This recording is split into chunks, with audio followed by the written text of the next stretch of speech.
नमस्कार, ये आकाशवाणी पटना है। अब आप अभिषेक दास से प्रादेशिक समाचार सुनिए। पहले मुख्य समाचार। उच्चतम न्यायालय ने केंद्र और राज्य सरकारों को प्रवासी मजदूरों को 15 दिनों के भीतर उनके घर भेजने और उनके लिए रोजगार की योजना बनाने का निर्देश दिया। कोविड-19 के बढ़ते मामलों को देखते हुए बिहार में स्वास्थ्य सुविधाओं की निगरानी के लिए विभिन्न क्षेत्रों के विशेषज्ञों का एक उच्च स्तरीय केंद्रीय दल किया गया तैनात। प्रदेश में कोविड-19 से ठीक होने वालों का प्रतिशत लगभग 52 हुआ। राष्ट्रीय औसत से 3% अधिक हुई स्वस्थ होने की दर। और मनरेगा के तहत वित्तीय वर्ष 2020-21 के लिए अब तक का सर्वाधिक 1 लाख करोड़ रुपए से अधिक का प्रावधान किया गया। अब समाचार विस्तार से। उच्चतम न्यायालय ने केंद्र और राज्य सरकारों को 15 दिन के अंदर सभी प्रवासी मजदूरों को उनके गृह राज्य भेजने का निर्देश दिया है। न्यायालय ने मजदूरों के पुनर्वास के लिए उनके कौशल का विवरण तैयार करने के बाद रोजगार उपलब्ध कराने की योजनाएं बनाने का भी निर्देश दिया। न्यायमूर्ति अशोक भूषण, संजय किशन कौल और M.R. शाह की पीठ ने केंद्र को यह निर्देश भी दिया कि मजदूरों को उनके गृह राज्य भेजने के लिए राज्यों की मांग के अनुरूप 24 घंटे के अंदर अतिरिक्त रेलगाड़ियां उपलब्ध कराई जाएं। अदालत ने आपदा प्रबंधन अधिनियम के तहत लॉकडाउन नियमों के उल्लंघन के मामले में मजदूरों पर दर्ज सभी मुकदमे वापस लेने पर विचार करने का भी निर्देश दिया है। पीठ ने अधिकारियों को निर्देश दिया कि ऐसे मजदूरों की पहचान और पंजीकरण की जाए जो अपने गृह राज्य जाना चाहते हैं। परिवहन की व्यवस्था सहित यह प्रक्रिया पूरी करने के लिए अधिकारियों को मंगलवार से 15 दिन का समय दिया गया। न्यायालय अब जुलाई में इस मामले की सुनवाई करेगा। केंद्र सरकार ने बिहार सहित कोरोना वायरस के अत्यधिक संक्रमण वाले 15 राज्यों और केंद्र शासित प्रदेशों में विभिन्न क्षेत्रों के विशेषज्ञों के उच्च स्तरीय केंद्रीय दल तैनात किए हैं। ये दल देश में कोविड-19 महामारी पर नियंत्रण के लिए राज्यों और केंद्र शासित प्रदेशों की सरकारों को तकनीकी सहायता उपलब्ध कराएंगे। प्रत्येक केंद्रीय दल में 3 सदस्य हैं, जिनमें सार्वजनिक स्वास्थ्य विशेषज्ञ, महामारी विशेषज्ञ और एक वरिष्ठ संयुक्त सचिव स्तर के नोडल अधिकारी शामिल हैं। ये दल महामारी पर नियंत्रण के उपायों, प्रभावी इलाज और जिलों तथा शहरों में क्लिनिकल प्रबंधन को लागू करने में राज्यों के स्वास्थ्य विभाग को सहायता उपलब्ध करा रहे हैं। बिहार में कोविड-19 से स्वस्थ होने वाले मरीजों का दर बढ़कर लगभग 52% हो गया है। यह राष्ट्रीय औसत से 3% से अधिक है।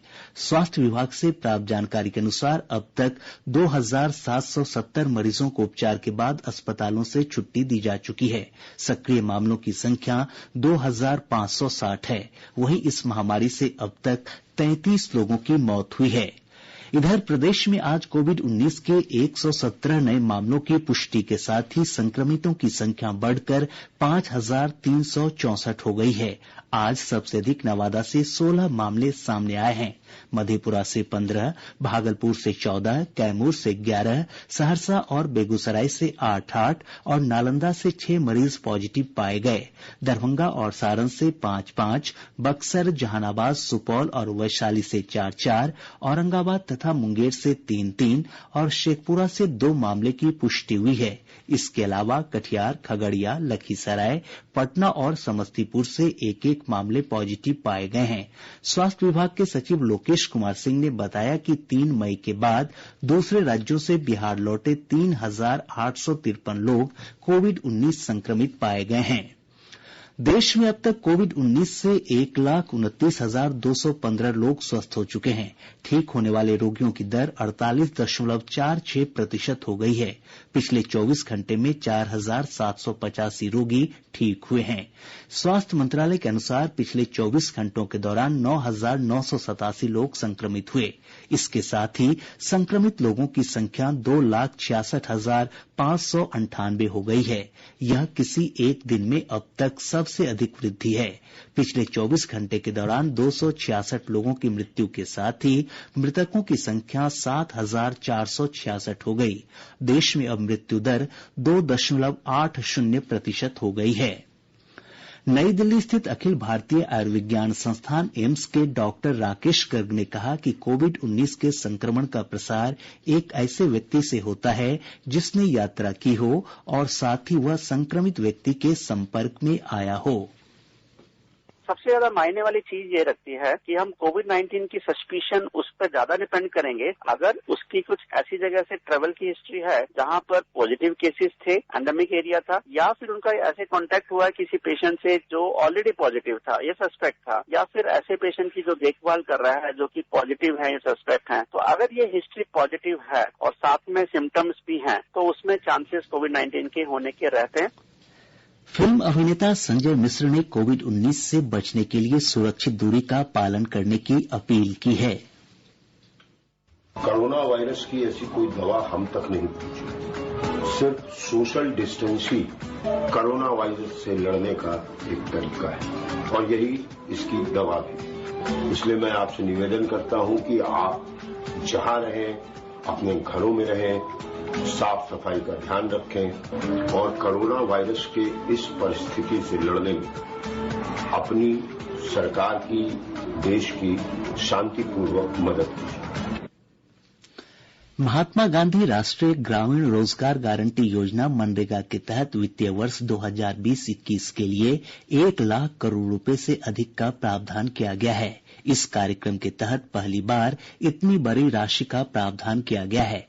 इसमें से 31,493 करोड़ रुपए की राशि पहले ही जारी की जा चुकी है, जो कि वर्तमान वित्तीय वर्ष के बजट में इस मद के लिए अनुमान के 50% से अधिक है।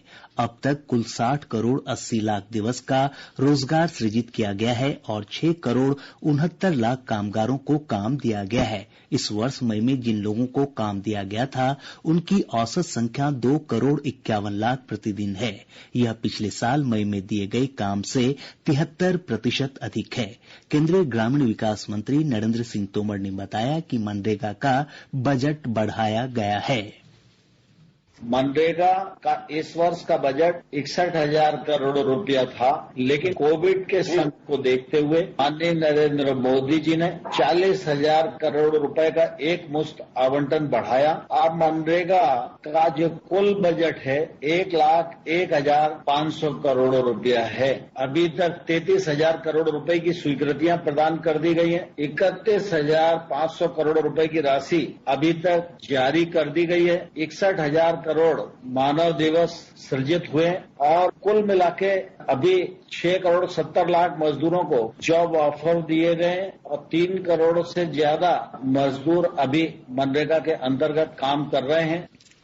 मानव संसाधन विकास मंत्री रमेश पोखरियाल निशंक ने आज कहा कि वर्तमान परिस्थितियों के मद्देनजर माता पिता तथा शिक्षकों से अनुरोध प्राप्त होने के बाद सरकार आने वाले शैक्षणिक सत्र के लिए पाठ्यक्रम और निर्देशात्मक घंटों में कमी करने के विकल्प पर विचार कर रही है। श्री निशंक ने एक ट्वीट में सभी शिक्षकों और शिक्षाविदों से मानव संसाधन विकास मंत्रालय या उनके ट्विटर और फेसबुक पर #syllabus4student 2020 पर इस मामले में अपनी बात साझा करने की अपील की है, जिससे वे निर्णय लेते समय उन बातों का ध्यान रख सकें।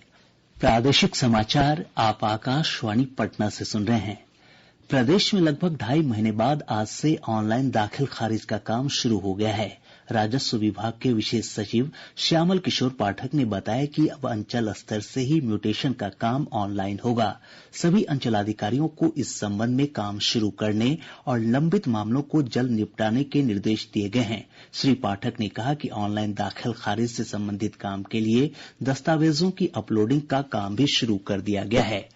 प्रदेश में आज से चिड़ियाघर और पार्क खुल गए हैं। पर्यावरण, वन और जलवायु परिवर्तन विभाग के प्रधान सचिव दीपक कुमार सिंह ने बताया कि पार्क में प्रवेश से पूर्व लोगों की थर्मल स्क्रीनिंग होगी। लोगों के लिए मास्क पहनना अनिवार्य होगा। जिन लोगों में कोरोना के लक्षण नहीं होंगे उन्हें ही प्रवेश की अनुमति होगी। विभाग ने लोगों को सैनिटाइजर और पानी की बोतल भी रखने की सलाह दी है। कृषि मंत्री प्रेम कुमार ने कहा है कि प्रदेश में खरीफ मौसम के मद्देनजर किसानों के लिए पर्याप्त मात्रा में बीज, खाद और कीटनाशक की उपलब्धता है। आज वीडियो कॉन्फ्रेंसिंग के जरिए खरीफ कर्मशाला को संबोधित करते हुए श्री कुमार ने कहा कि लॉकडाउन के बावजूद किसानों को किसी प्रकार की असुविधा नहीं होने दी जाएगी। उन्होंने कहा कि इस बार बिहार राज्य बीज निगम के द्वारा बीज की होम डिलीवरी की व्यवस्था की गई है। किसान अपनी इच्छानुसार होम डिलीवरी के माध्यम से भी बीज प्राप्त कर सकते हैं। केंद्र और राज्य सरकार द्वारा लॉकडाउन की अवधि में उपलब्ध कराई गई सरकारी सहायता पर लोगों ने प्रसन्नता व्यक्त की है।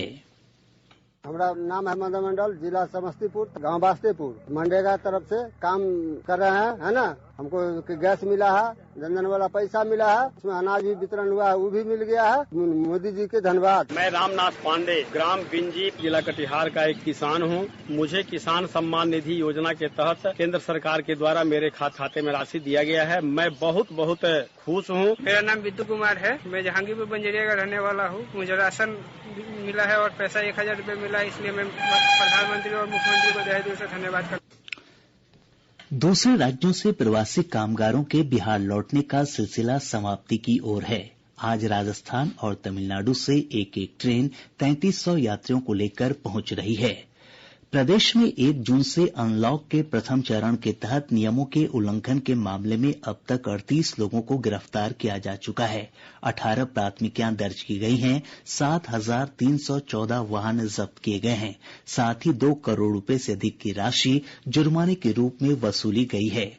सारण जिले के रसूलपुर थाना में पदस्थापित 5 पुलिसकर्मियों को एक ट्रक चालक से अवैध वसूली करने के आरोप में निलंबित कर दिया गया है। पुलिस अधीक्षक हरकिशोर राय ने बताया कि ट्रक चालक से अवैध रूप से पैसा वसूल करते पुलिसकर्मियों के वायरल वीडियो के जांच में सही पाए जाने के बाद ये कार्रवाई की गई है। इधर जिले के सोनपुर थाना क्षेत्र स्थित एक क्वारंटीन केंद्र में शराब पीने के मामले में जिला पुलिस बल के एक जवान को गिरफ्तार कर जेल भेज दिया गया है। प्रदेश में मौसम के उतार चढ़ाव के बीच कल से फिर बारिश होने की संभावना है। मौसम विज्ञान केंद्र के अनुसार बंगाल की खाड़ी में बनने वाला चक्रवात धीरे धीरे उत्तर की ओर आगे बढ़ रहा है। इसके प्रभाव से राजधानी पटना समेत राज्य के कई हिस्सों में कल से 4 दिनों तक बारिश का सिलसिला जारी रहेगा। राज्य सरकार ने पटना के तत्कालीन डीएसपी कैलाश प्रसाद के 3 साल के वेतन निकासी पर रोक लगा दी है। उन पर गांधी मैदान थाना क्षेत्र स्थित एक होटल में शराब पार्टी की सूचना मिलने पर छापेमारी के दौरान फोटोग्राफी नहीं कराने का आरोप है।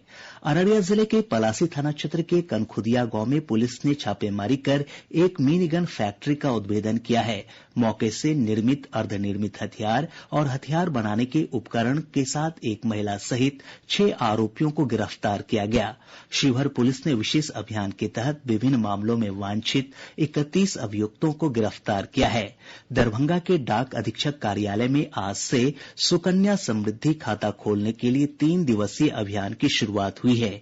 इस अभियान के तहत 25,000 बच्चियों का खाता खोलने का लक्ष्य है। नवादा जिले के समाई गांव में जल जीवन हरियाली अभियान के तहत तालाब खुदाई के दौरान भगवान शिव, लक्ष्मी गणेश और नंदी की प्रतिमा मिली है। इसके पहले जिले के नरहट प्रखंड के बदलपुर में भी खुदाई के दौरान भगवान राम की प्रतिमा मिली थी। और अब अंत में मुख्य समाचार एक बार फिर। उच्चतम न्यायालय ने केंद्र और राज्य सरकारों को प्रवासी मजदूरों को 15 दिनों के भीतर उनके घर भेजने और उनके लिए रोजगार की योजना बनाने का निर्देश दिया। कोविड-19 के बढ़ते मामलों को देखते हुए बिहार में स्वास्थ्य सुविधाओं की निगरानी के लिए विभिन्न क्षेत्रों के विशेषज्ञों का एक उच्च स्तरीय केंद्रीय दल किया गया तैनात। प्रदेश में कोविड-19 से ठीक होने वालों का प्रतिशत लगभग 52 हुआ। राष्ट्रीय औसत से 3% अधिक हुई स्वस्थ होने की दर। और मनरेगा के तहत वित्तीय वर्ष 2020-21 के लिए अब तक का सर्वाधिक 1 लाख करोड़ रुपए से अधिक का प्रावधान किया गया। इसके साथ ही आकाशवाणी पटना से प्रसारित प्रादेशिक समाचार का ये अंक समाप्त हुआ। घर में रहिए, सुरक्षित रहिए और सुनते रहिए आकाशवाणी।